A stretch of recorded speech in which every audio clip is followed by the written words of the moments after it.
good afternoon, good evening to you all out there in Zoom land. I'm Tom Murphy, Pensacola, Florida, and I've got the privilege and honor of hosting a channel put together by my close friend, Jim Sparks in Pensacola, called Men Talking Shop and Life Admin. And we've had the opportunity to interview a variety of people on a variety of topics. Our big thing is we like to have fun. We've got some certified wise guys online, but we like to kind of get a little bit below the surface there, folks, on a variety of topics. And today, I'll use it again. I don't use the term very often about honor and privilege, but we have the privilege and honor today to welcome our guest, Dr. Craig Bowron from the Mayo Clinic in Minnesota. And Greg is a practicing physician and board certified internist. He works with first-year medical students at the University of Minnesota Medical School and trains resident physicians at the internal medicine residency program of Abbott Northwestern Hospital in Minnesota. He has appeared on ABC and CBS affiliates in the Twin Cities and is frequently a guest and commentator on Minnesota Public Radio's NPR Morning Edition and NPR News with Kerry Miller. He speaks at numerous conferences, and his writings have appeared in the pages of Forbes, Slate, Washington Post, Huffington Post, KevinMD.com, MarketWatch, Next Avenue, and Minnesota Monthly. He's received a number of awards, and there's a whole list of them here. Minnesota chapter of the Society of Professional Journalists, around his publications, Minnesota Monthly column, around his bylines. He's a member of the Association of Healthcare Journalists and a fellow of the American College of Physicians and a fellow of the American College of Physicians. He lives in St. Paul, Minnesota. I welcome today and looking forward to dig into, and from now on, I'm going to be using Dr. Craig rather than Dr. Bowron. If anybody ever saw the BBC show series for Doc Martin, I don't want to get confused for the audience, but it'd be Dr. Craig for us on the show today. Thank you, Dr. Craig. Really appreciate for you coming. If you want to give a wave there, because I think everybody knows some of the folks, but you are a main person. And we have online also Mike Fahrenkopf from Colorado. We have Tom Panis from Connecticut. We have John Murphy from Colorado, no relation, and my good friend Jim Sparks from Pensacola.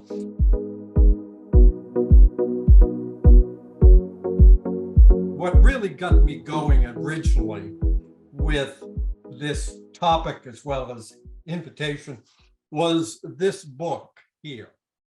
Greg wrote this book, Man Overboard, a medical lifeline for the aging male. And I thought, well, not that that relates to me whatsoever. So, but I said, okay, fine. So I got the book, went through it, and I said, I have to reach out to this man. Very, very funny style. Really kind of cracked me up. And we've been emailing now for about 2 months back and forth and on all different stuff, and really, really appreciate it. And so with that, Greg, I was wondering first, before jumping in, there's a whole bunch of topics, but what do you think about this, where you have done so many of these things, both for you, your family of origin, but how did you kind of say, okay, fine, I'm going to sit down, I'm going to, or stand up, I'm going to do this quote book on this topic. If you could share with us just a tiny little bit how this project even came to fruition for you. Thanks, Tom. Thanks for having me on Men Talking, Shop and Life. It's a privilege. Before I start, one of the honors that I did not mention in that list was that as a senior in high school, I was voted the Burger King High School Science Student of the Year. And when I look back now, it's really been downhill from there. Hard to admit, but that was kind of a highlight. And then it's just slowly. How did I end up writing a men's health book? Well, first of all, it's not a great business plan to write a men's health book because there's two problems. One is men don't read near as much as women. So your audience is there by limit. And then you're writing about a subject that men like to avoid, which is health. So as a business plan, it's not a great idea. And in fact, anybody who's tried to shop a men's health book around to editors or to agent, sort of like, yes, this is an unreached crowd. There's great potential. We love your idea, and it'll never sell. And so it's you're kind of up against that. I wrote the book honestly, and part of it was for me. I had to decide for myself, but I call myself a pre-geezer.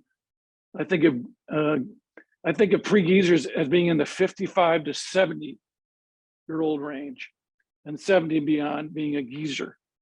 Now that I spent a lot of heavy thought and science to come up with that age range, but that's what I got. So as a what I would call a pre-geezer, I'm aging myself, and I think there's something very almost comical about the aging male in a way that you don't necessarily see with women. I think we are unfairly, women are lashed to the judgment of being beautiful. And I think men are lashed to our physicality. Our worth is sort of like closely related to that. So, losing our physicality inextricably, is more difficult to us. When I was young, I still watch them, but I watched a lot of Monty Python, and there's a great scene in The Search for the Holy Grail where he meets the Black Knight, and the Black Knight says, "None shall pass," and wants to get in the sword fight. And Sir Lancelot cuts off his left leg and figures, well, that's it, right? Battle's over, let me by. And the Black Knight says, it's a flesh wound. And so they keep fighting, and he slashes off his right leg. And then he said, it's nothing. And he keeps fighting. And he clashes off both arms. And I didn't see it then, but I see it now, is that's sort of a parody of the aging male. We continue to make sacrifices and lose functionality. And yet, we just say, I'm fine. I am fine because I've been fine. And so I will continue to be fine. And so there's a certain humor already to just to the aging male that you don't see in women. And then, my style, from the very beginning, I joke about how a colonoscopy gives you a lot of medical information, but it doesn't make it any easier to sit through, which is why they use sedation. And I felt that way about a lot of medical information. I didn't, it seems like ridiculously threatening, very, heavy on the statistics, and always reminding you about how many people die each year of this condition, so that you'll pay attention and lean in. And I grew up reading Dave Barry. I didn't read a lot. There wasn't a lot of literature in our house, but Dave Barry, the Miami Herald, Pulitzer Prize winning humorist.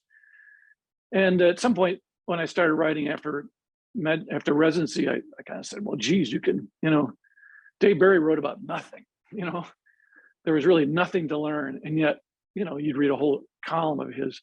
So why couldn't medical information be more accessible?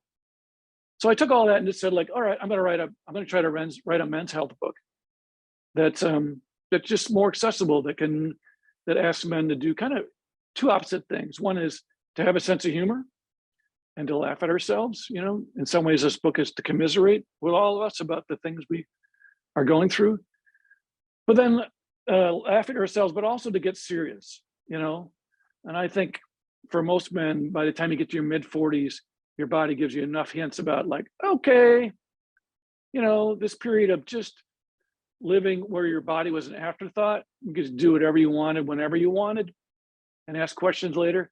That chapter is sort of ending. And if the rest of it's going to go well, you got to get serious. So that's kind of how this book came to be. Well, I'm reflective and smiling, chuckling a bit, Dr. Craig, with some of that influence. You grabbed me with the term physicality. I've been using that for decades, and being a central underlying foundation to me, having grown up in the 50s, but with pretty acute, chronic, lifelong asthma and allergies that was quite disabling through most of my childhood. So physicality of how do you get above that, challenge it, type of thing certainly became for me the number one underlying, this is going to be who I am in my life. It also then played into getting involved in gymnastics by way of other kids in the neighborhood, but I got involved in gymnastics and it became kind of the major with trophies, but became this is who I am and this is who I need to remain for the rest of my life. So I that piece really resonates a bit, plus the overlay in some of our cases, some of our older folks here, of those influences in the 50s or 60s or 70s, whenever, of what it is to be a man. And you were using fine. I'm laughing also because with a friend, we text back and forth and we use a quote, fine scale, 1 to 10. But we've defined it with obviously our own criteria, maybe a bit blue on the side, but how are you doing on the one? And we've already got our Likert scale of what those things are. But what hits me about some of that, like Dr. Craig, for instance, and I want to slip into where in your section, and I think this is one physically that all of us at some time or another deal with, challenge, or have to manage, is the one on low back pain. And I want to just do a little tiny bit with that because, again, some of your examples, metaphors, and stuff just really pulled me in, if you don't mind. But as you said, you gave the example of the quote, man cave. And which is kind of a funny, I have this whole thing about a man cave. And speaking of the garage, thinking about finally cleaning it out is something like contemplating surgical treatment of low back pain. The man cave may be a mess and a pain and highly dysfunctional, but even though everything exactly where it needs to be, but trying to address it will almost certainly be lengthy and a painful process. And before you pull the cars out and commit yourself to this monumental project, you need some assurances that the effort will be rewarded, that the quote, new garage layout will be an improvement of the old but well-established garage layout. Surgery as a big commitment will be worth it. And that was one of the first ones that pulled me in.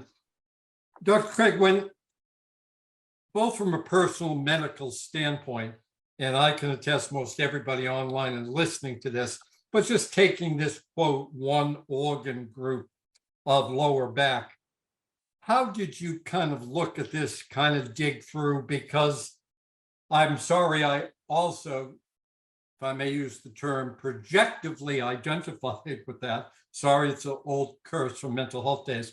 I had some pretty major back surgery myself that fit all of your criteria back in December 4th, 2008. And it dramatically changed my life. Yes, fusion, bars, braces, slipping, scolio, and there was this piece, and again, not casting dispersions on anyone, but as we were going through that process, and I met with the surgeon 4 times before even doing the surgery. So you could tell, and I had my laptop there with articles in his office, and he's looking at, who is this guy? But there was this, and I've seen in many of my medical procedures where medical providers will give kind of this pat line of what will be recovery. This is what you can expect. And when I had that, it was, okay, Tom, the first 30 days, you'll be able to putt.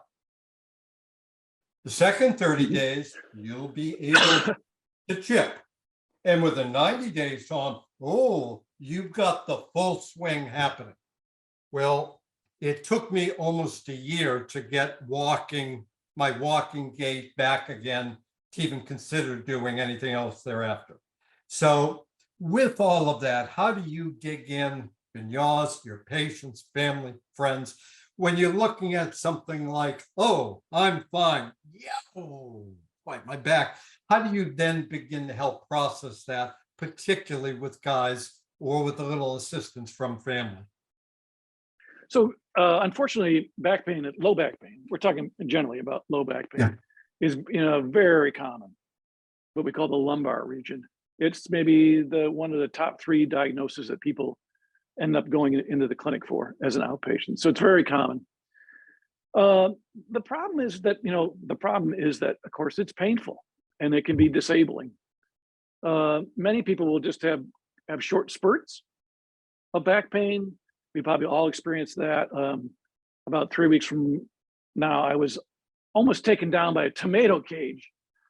I was pulling a tomato cage out of the garden at the end of summer, and I just kind of grabbed it in the wrong way. And I have a pretty good back. I don't really have serious back problems, but it was just the right thing to lift in the wrong way, and kawazawi, There's a week where I was walking around kind of stiff backed. And so it's, for a lot of people, it's just those kind of episodes. Some people will have more episodes than others. And some people, the episodes will become almost contiguous. So they're just dealing with chronic low back pain.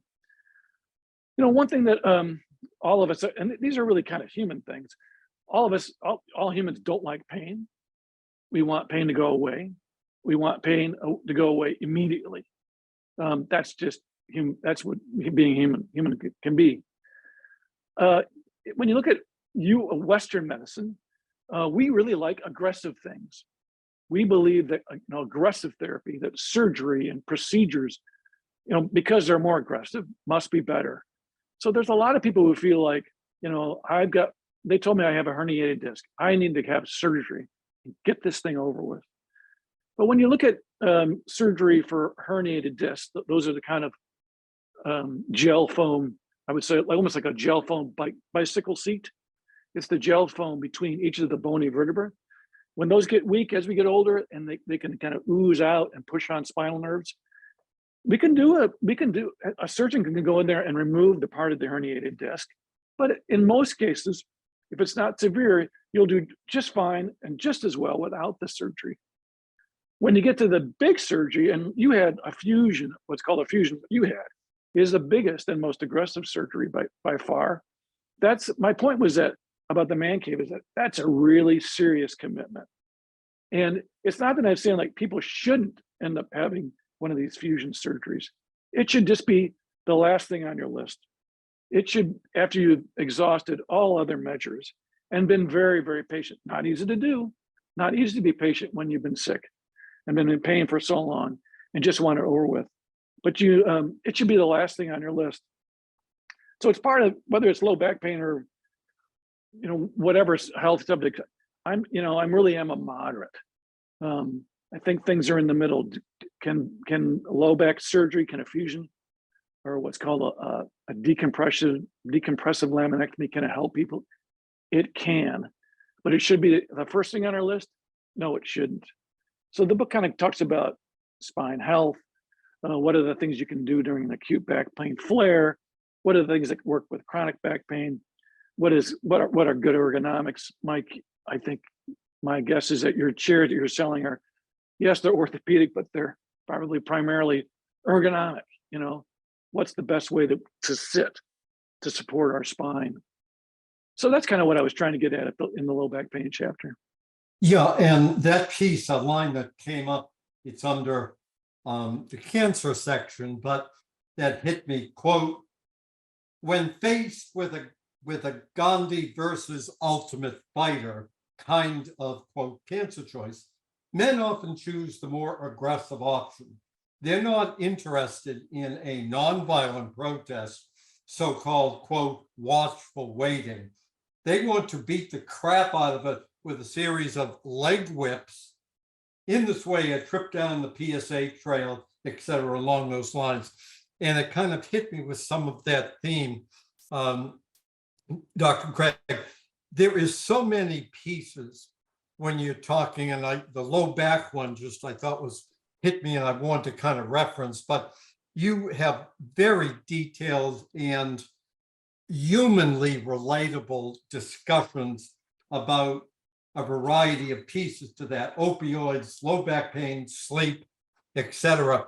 And there's so many. I'm going to throw this out that we're going to have you back and really give us a chance to kind of dig into the other pieces. But if you don't mind, I'd like to slip into, because it, as I said, a number of our friends, family, relatives, myself on with us today, is kind of this approach around, quote, the big C being cancer. But I'd love to be able to include with that, if we could, a little bit of your multiple references about pain and pain relief. Because, again, going to that section of opioids, you talk about with CDC and 1999 to 2019, some 247,000 Americans died from overdose of prescription opioids. And a line that hit me was, quote, the rest of us, being in the medical field, the rest of us were swept up in a well-intentioned but misguided effort to make pain the fifth vital sign. Blood pressure, pulse, temperature, breathing rate, and pain level. So some of these were really piecing issues in a variety of the sections, but I really would, if you don't mind, slip into your thinking and your process as you were going through, but your experience particularly around cancer. And I just want to make note from the book to the world is, again, let me just get to that right there. And Dr. Craig has a section I love called, quote, cancer, the big C. Nixon declared war on cancer. Cancer missed the memo. And again, it just pulled me right in. And again, bear with me, but this is for the world, Dr. Craig's the way. Cancer can spread directly, like in the movie The Blob, engulfing everything in its path except the lead actor, Steve McQueen. So some of this, again, folks, the way Dr. Craig pulls you in and really makes you a front row seat to this. Some of our younger folks will have to pull up that reference, you know, who's Steve McQueen, who actually, by the way, as everybody knows, died of cancer at 50 years old, and was going to Mexico for a variety, but that's a whole other different story. Remember that? I didn't know that. Oh, you didn't know that was part of the major? No, I know he died. He died like driving a Spider in Mexico, but I didn't know the backstory. Yeah, and part of that, in interferon, he got into this thing. Hello, Gracie. I have a little puppy that's coming in to say hello. Hi, Gracie girl. But yeah, he got into and was big at the time. That was 1980. that was happening, of interferon going to Mexico, and this was going to basically cure him at the time. Obviously, it did not, he passed away. But anyways, so with that, I want to slide into everybody's favorite discussion, the big C. I love the thing about Nixon, the memo, war on drugs, war on cancer. We've been doing it for decades. And Dr. Craig, if at all possible, I would love to be able, I was also quite moved with your discussion about your dad and how that really, to me, was a major influencing factor developmentally for you, I'm sure, of that history with him and maybe subsequent feelings, energy, focus, description you've been able to so nicely put around cancer. Now, his case was prostate cancer. I have been there twice with that, and some other of our friends online have also experienced that a bit.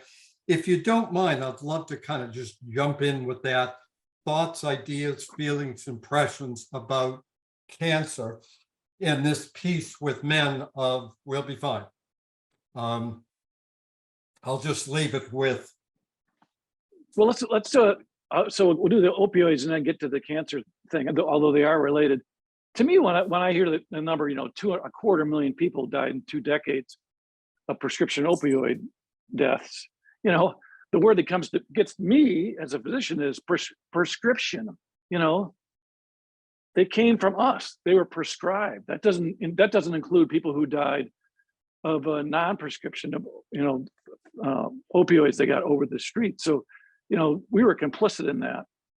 I'm not here to tell you that we should ignore our pain, or that we're making too much of our pain. But what that points out, and what I've seen in my years in the hospital, is that, pain doesn't kill people. It feels like it might. But pain meds do kill people. So to me, we have to start with that kind of harsh, but real truth that's we have to admit to that. I had the pleasure of having a kidney stone removed a year ago, and I'm here to tell you that when I was in the midst of the kidney stone pain, the pain was not all in my head. I can tell you exactly where it is, and I could show you if this wasn't a family-friendly event. So pain isn't all in our heads. What I try to say is a lot of it is. So, what is the difference between a sense of pain and sense of itching? I mean, both of those start in the skin. They both start at a nerve receptor, one dedicated to sensing itching, one dedicated to pain. Those both of them send the message that they're receiving up into the brain, and then one you perceive as an itch, and like, it's not that bothersome, it's just an itch.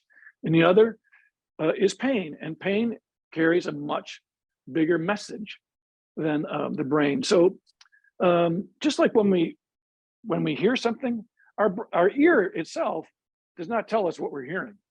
Our brain tells us what we're hearing.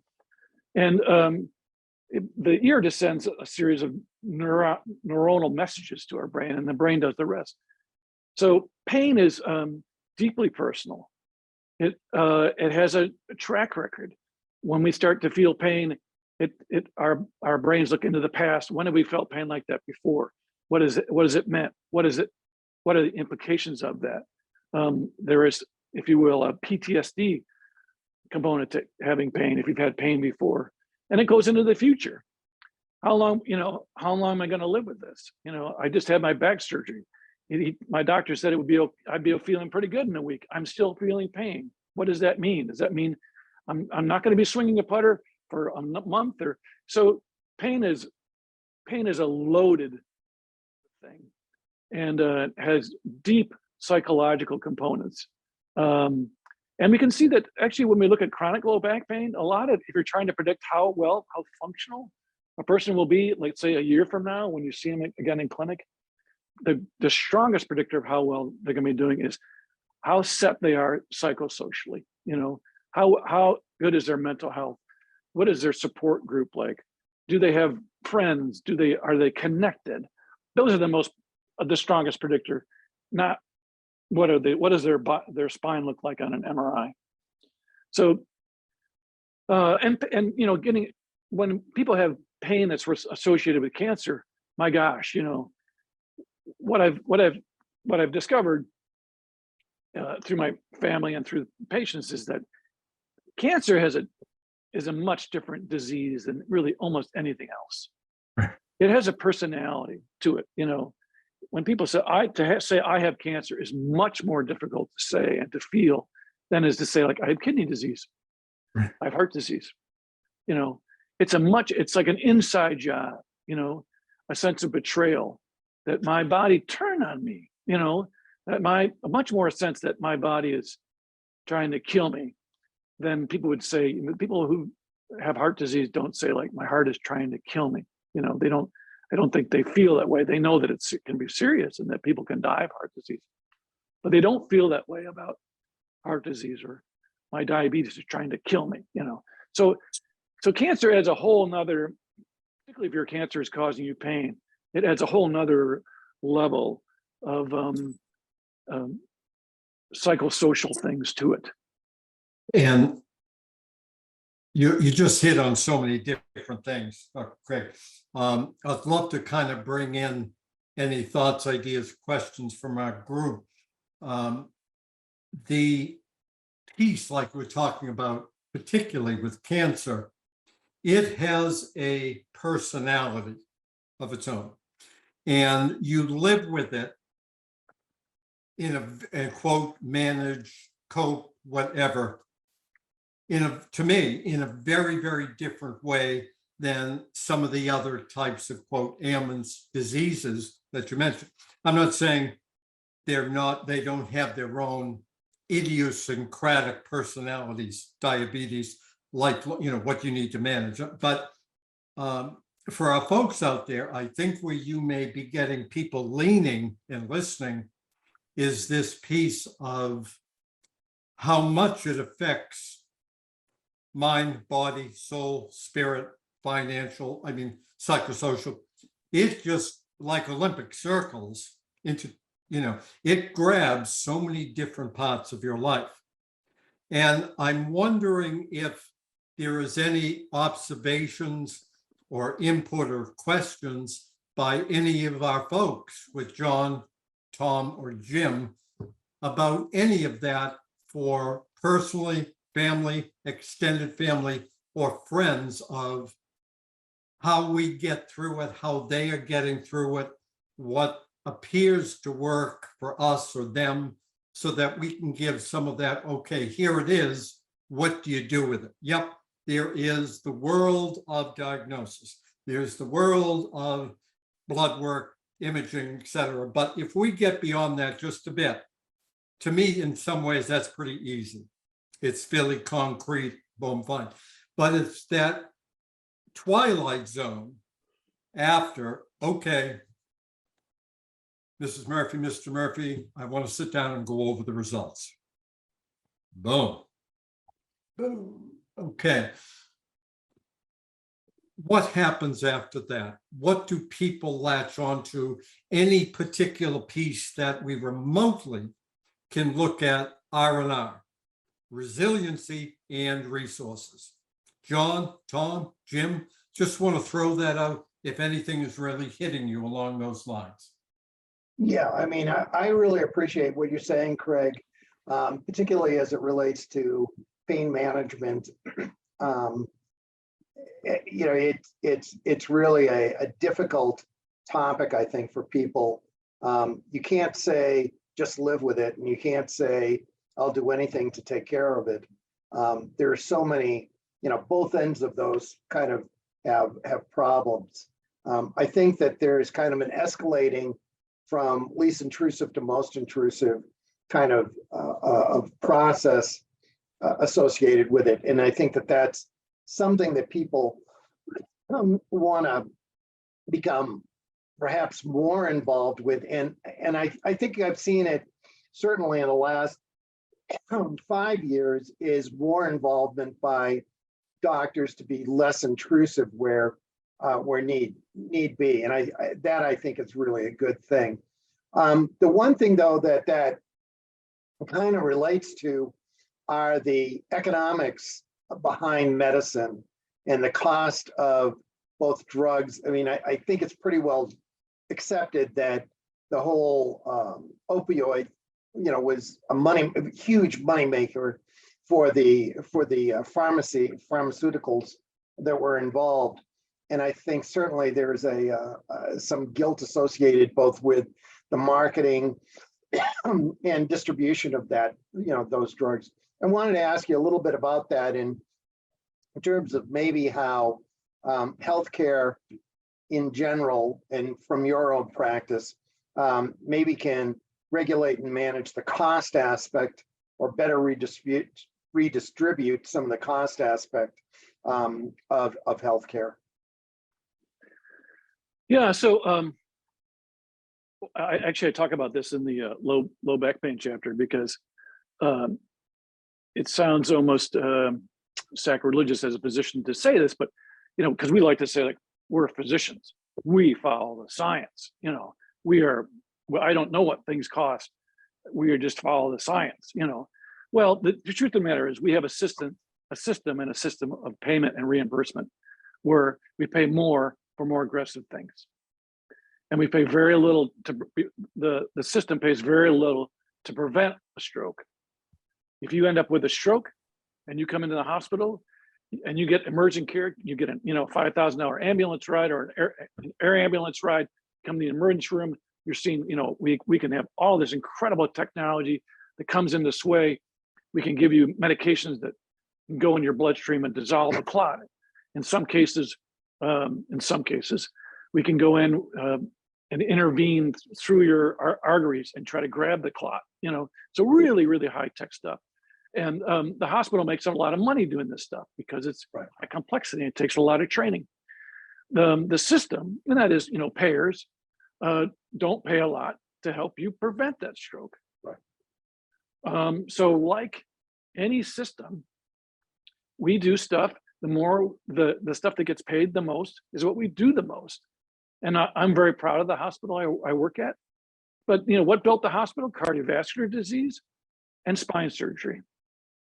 Not decubitus ulcers, not pressure sores, no, not constipation, not high blood pressure. Those things don't pay. So until, I think as a physician, like when it comes to low back pain, to me, the argument I make with patients is not about the finances of it. Listen, a fusion is going to cost a whole bunch of money. My argument is that I don't think you yourself are going to have to put a lot of your personal capital to go through this surgery.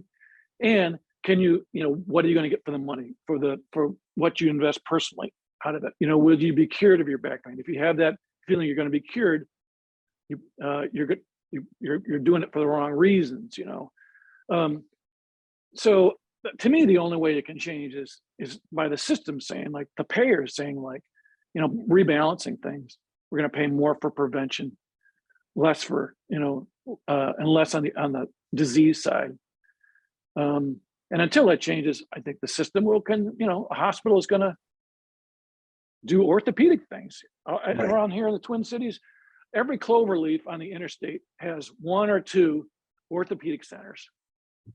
And they're glass from the ground floor all the way to the top on the edge. When you go in the waiting room, it's unbelievably plush, and they have huge tanks of fish, and it's very wonderful. Why is that? Because they get a ton of money for replacing your knee, a ton of money. Yeah. And why is that? I mean, are they skilled? Yes. Is it a valuable thing to have your knee replaced? Yes. In some ways, it's a quiet miracle. People who previous to this, if your knees went out, find yourself a good chair and hang out on the porch because your wife was winding down. They're miraculous. Should they be? We have the Minnesota Vikings. Guess who is the sponsor of the Minnesota Vikings? A major orthopedics group. Yeah.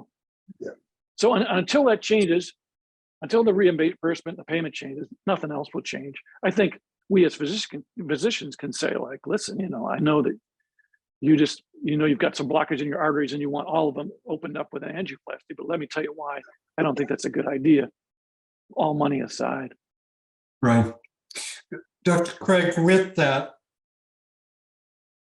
when family, friends, patients move through that piece of the big C and start to go into that next section after whatever level of diagnostic scrutiny, you started to talk a little bit about it. What's important? What are the resources? What does your radar screen go up with that this person or persons, but this person has a greater likelihood of, quote, managing it?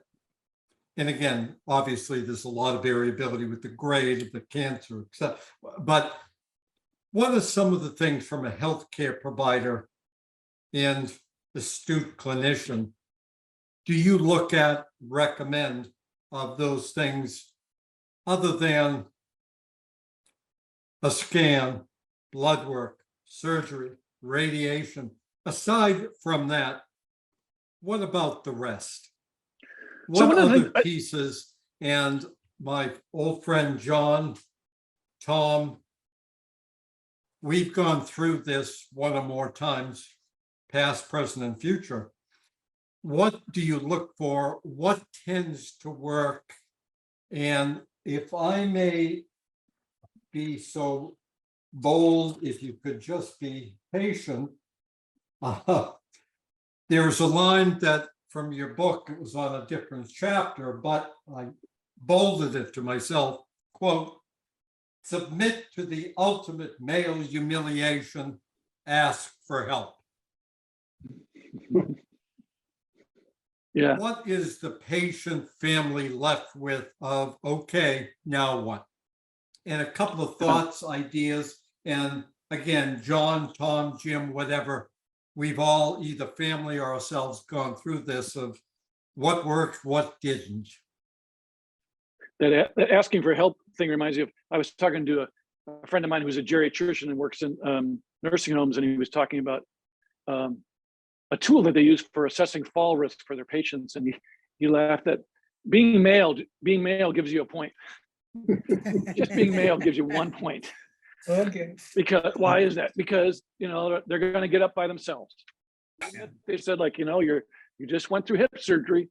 If you need help, call for help. When you get up, call for help. Well, a male, I'm fine. So it's part of that, and male refrigerator blindness, that lethal disease, just kind of part of our. Where is it? She said it was in here. Where is it? I don't see it. So when it comes to cancer, a couple of things is, the good news is that I say this in the book. The good news, and it sounds sort of funny, but the good news is there's never been a better time to have cancer. Just in my career, it is changing dramatically, changing right in front of our eyes. These novel therapies, which are called, they're kind of two groups, immune therapy and targeted therapy, are just changing things so dramatically. Years ago, most diseases, most cancers, if they'd spread beyond the original organ, which we use the word metastasize, if they'd spread, if it had spread out of the lung and gone anywhere else, or out of the colon gone anywhere else, that was it. It was incurable. We could treat you, maybe give you a little extra time, but it was, unfortunately, the cancer had left the organ of origin, metastasized, and it was going to kill you. These new therapies and stuff are so far, we haven't been able to say that they're curative, but they are changing things. They are giving us new treatment options that we did not have. And so, like for instance, there's a called chronic myelogenous leukemia. It's not curing it per se, that some malignant cells hang out, some leukemic cells hang out, but these targeted or novel therapies keep it in check. It's a chronic illness. So cancer is really changing. It's also becoming far more complex. And so one of the things I think when you're diagnosed with cancer, one of the things we know is that complex care, you're going to do better with complex care. And complex care means being seen by a team of physicians that speak to each other. So if you go in and you have a colon biopsy, that the pathologist talks to the GI doctor who did the colon biopsy. And if it's cancer and they want you to see a surgeon, the surgeon talks to the pathologist and to the GI doctor. And if it's cancer and you have an oncologist involved, now there's an oncologist, who's also involved in that. And people's cases, cancer cases are more often presented at what we call tumor boards. So this is where your particular case with all this very specifics of your particular cancer are presented to a whole group of specialists, everybody, to decide, like, what do we think, how extensive do we think this is? What will we call it? How will we stage it? And then what's the most obvious treatment options, and in what order? So I think, more and more as cancer gets more complex and the care gets more complex, people are going to end up going almost exclusively to cancer care centers, that where you're being met by a team of doctors who will work through this. Yeah. One other thing about cancer. Yes, sir. Because I think you're a psychologist, Tom? I was a retired licensed mental health counselor. Yeah. So this gets back to, and we see this all across medicine. How do humans feel risk? So what's interesting is that, we try to tell, like, let's say you're going to go in for a surgery, and we say, like, hey, it's a 1 in 1,000 chance but you could have a stroke after surgery. So that doesn't sound like very common, right? That's a very small risk. So we tell people, we give people gradations of risk. You might say, like, you have this cancer.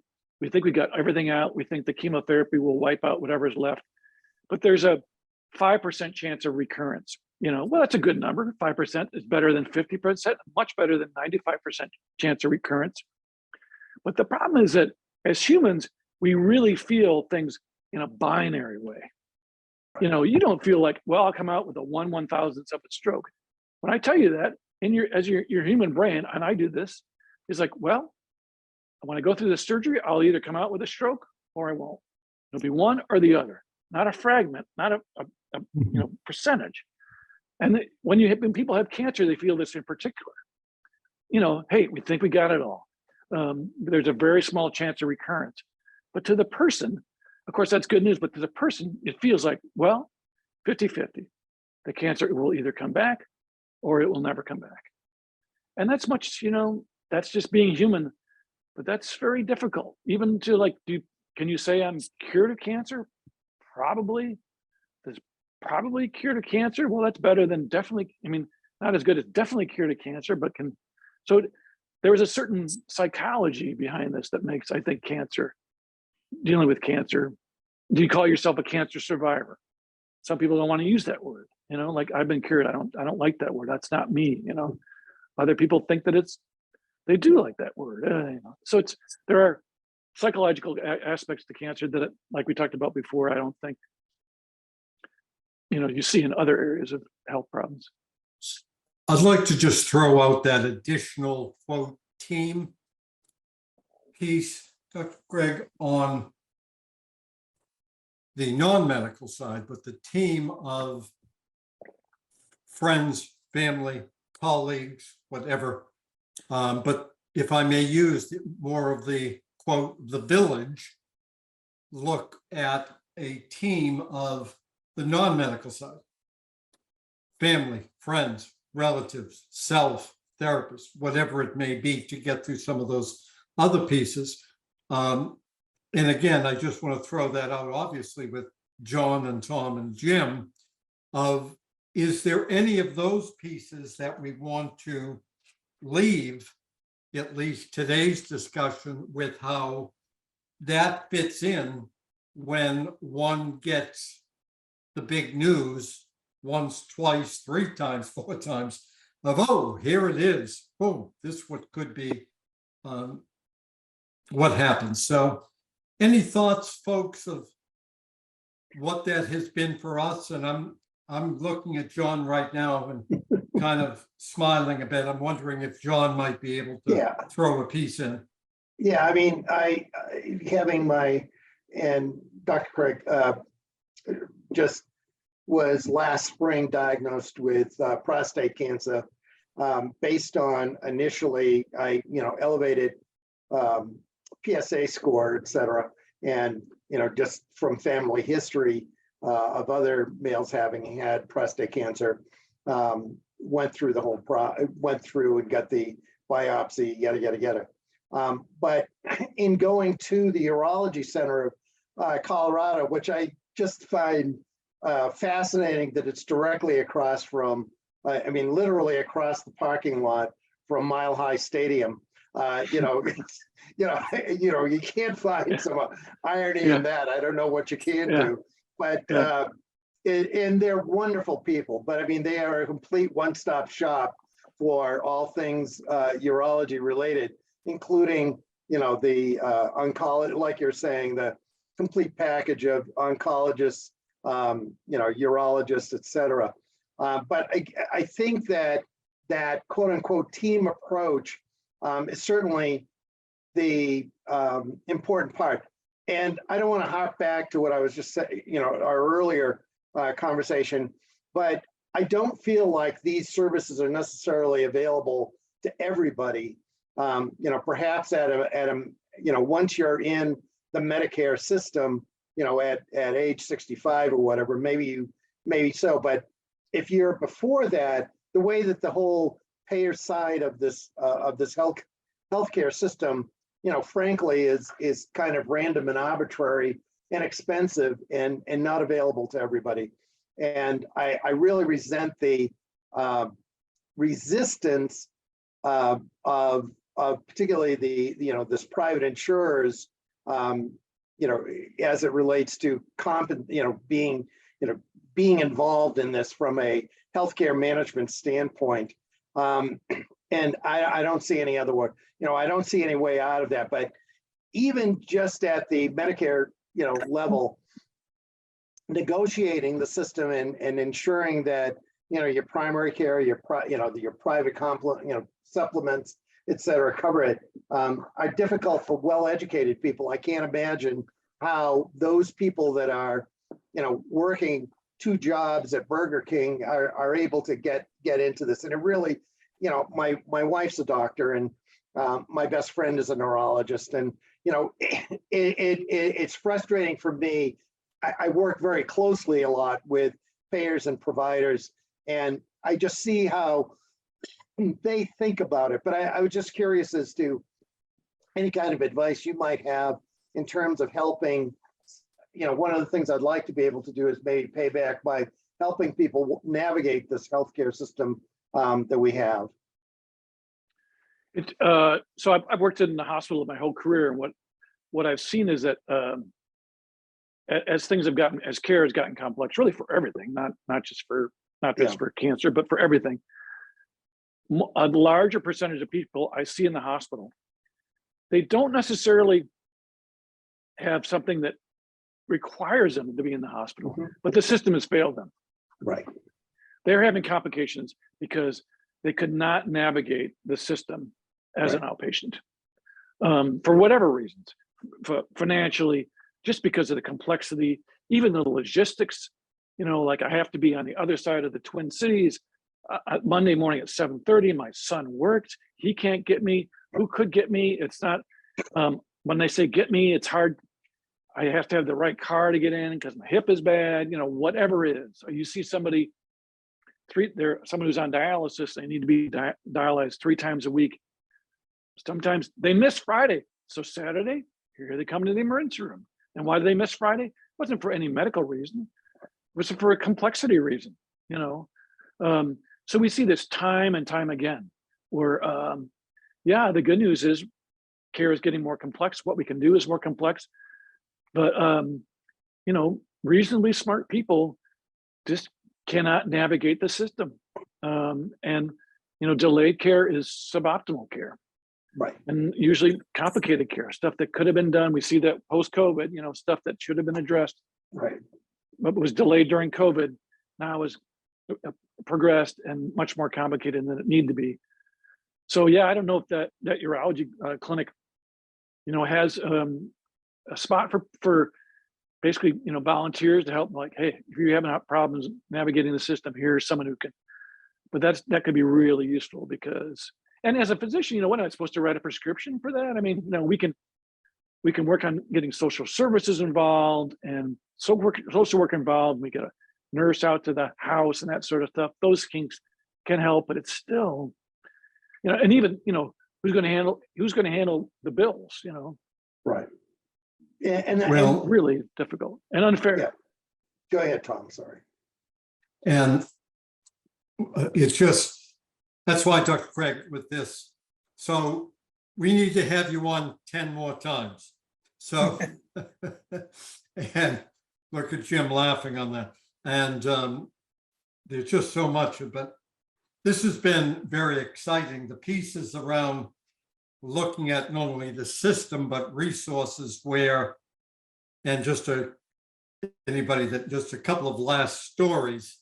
I remember when I was going through radiation after my second pop, after a radical prostatectomy, but a second pop of prostate cancer, a PSA, jumped into a radiation protocol and a androgen deprivation treatment protocol. And that's a whole other different story. But one of the things I'll always remember is that when you would go for that treatment, you would be put in a, quote, separate, independent, small waiting room, which was a little tiny locker room with guys, as you would be grabbed, bring you into radiation, throw you on the table, and then boom, fine, you're out. Next, great. So we had these discussion groups. You can imagine me, of course. We had these little discussion groups of the guys before and after their little session there, and some of their thoughts, ideas, fears, family, etc. Those discussion groups, quote unquote, seem to be pretty few and far between, although there are some of the national cancer groups, prostate cancer foundation groups that are doing, quote, telephonic peer support, also looking to start individual chapters locally. If one is so inclined, you may pick up a book. This one here, Managing Prostate Cancer, A Guide for Living Better. I found that very, very helpful at the time. But with that, I think in just winding down, the piece that I think all of us would relate to at some level is the piece, how does this affect family, or extended family in our lives, depending upon where we're at in life.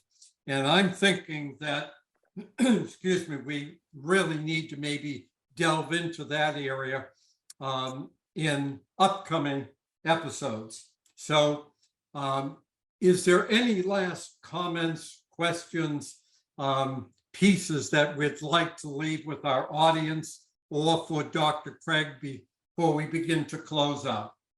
I have a couple of things, Tom, if you don't mind. Go for it, Tom.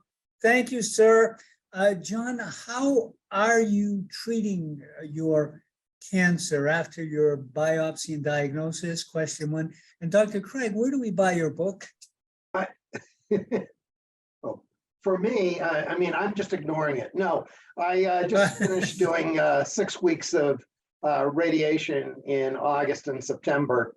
And it was kind of interesting. I'll be brief, but it was kind of interesting in as much as that the oncologist, kind of showed me the statistics behind it. And I'm a numbers guy anyhow, unfortunately, to understand this, and I've got people around me, fortunately, in my support system that understand all this. And, they said, we can watch this for a while and see what happens. And I'm sitting there going, yeah, but it's not going to get better with time. I mean, we're already on that piece of the curve of the hockey stick, and I don't see any real reason to, delay, what could be, something. And he said, the oncologist said, I think you probably would be better off with a an aggressive form of therapy, at least, the radiation side of it. And that still leaves us doing surgery at some point, should it not work out, as well. So what I did was about 6 weeks worth of radiation therapy every day, driving down there and getting zapped. Like Tom said, you're basically, you got a 15-minute slot to go in, get prepped, and it's a very innocuous kind of a process, and the people that are there are wonderful. One of the things that I think is impressive or real interesting is that a friend of mine is actually a pediatric surgeon in Tbilisi, Georgia.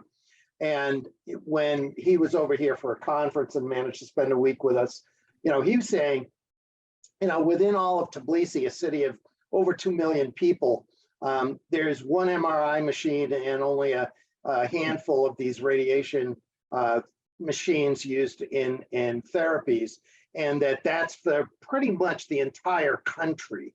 And I go into Denver, and there's probably 50 MRI machines, and God only knows how many radiation machines.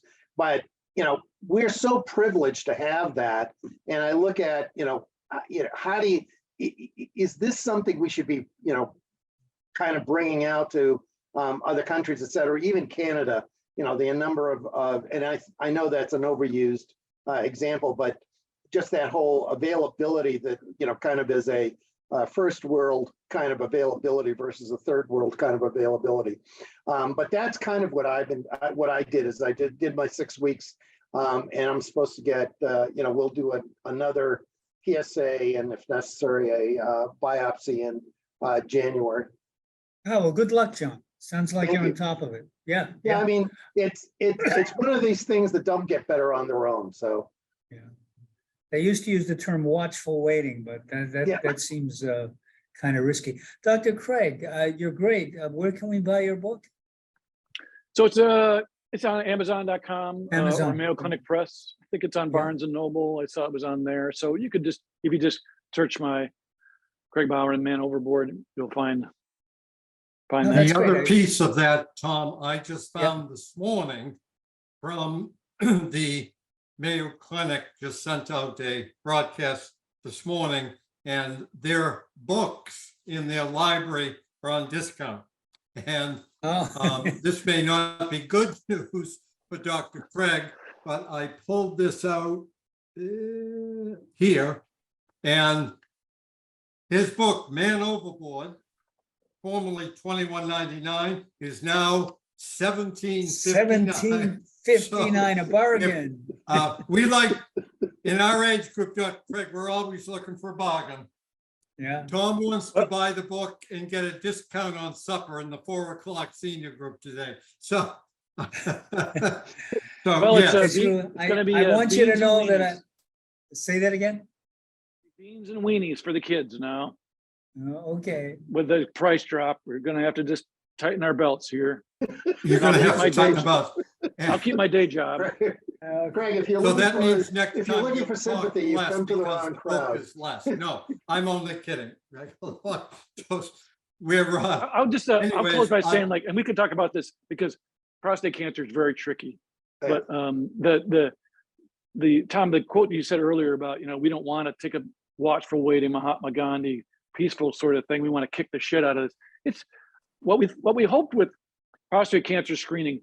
Once we figured out PSAs, we hoped that we could do biopsies, and the biopsies would tell us, like, okay, because here, and very quickly, the tricky part about prostate cancer is that oftentimes it's a slow, sleepy, smoldering type of cancer. Now, we don't think of cancer that way, but it is. And for many men, the majority of men who, as they get older, will have some degree of prostate cancer if you look for it, but within their prostate, if you do an autopsy study on them. But most of them, they'll die of something else. Right. But some don't. Right. Some don't. Some prostate cancer is very, very aggressive. So we had this, well, let's do a biopsy. And the biopsy, we can look at it under a microscope, and the microscope would tell us, is this aggressive or this is not aggressive? They did and go ahead, Greg. I'm sorry. Well, so, but so most of the stuff we find by biopsy are low grade. And I totally understand this. My dad had this situation. They don't want to, most people, they don't want to live with cancer. Like, just get it out and get on with my life, and I totally understand that. I'm not saying that's a wrong choice. We just thought, I think the medical establishment thought, like, well, if it's low grade, people would just be comfortable watching it. But that's not how, most of us work. I just soon get it out. Let's get it out now before, One point on that, Greg, wrapping up for today, but again, something that I got from this person that I thought was quite fascinating. Prostate cancer, again, I'm a little biased, to me is unlike so many other cancers. And there's very few cancers that there is a, quote, premier test that so much of the patient medical world focuses on, PSA. You really don't quite have that for almost anything without extensive diagnostic, CBC, et cetera. But anyways, I found it fascinating with the PSA whole thing in that, and this doc was talking about PSA-itis. And he was making reference to this where men in the prostate cancer world get into this curve of, okay, I just had my test. This is what it tells me. Okay, fine. Oh, I'm getting ready for the next PSA. I'm getting anxious. What if? Where do I go from here? Okay, so it's a fascinating, I think, in terms of a sub-management piece about prostate cancer on that. As you said, slow, fast. I was a big Jackie Gleason fan in the 50s and 60s. And for those that remember Jackie Gleason, well, for those in the prostate diagnostic world, the Gleason biopsy scores have been, at least for many years, that's where it's going to tell where you need to go from there. Anything with the PSA, yep, fine, that's helpful. But what about your Gleason scores? So, and that became, okay, that is the information from the mount of what you get on your Gleason scores. But anyways, I tell you what I think, I don't know when it's going to get here. Who knows when the future arrives?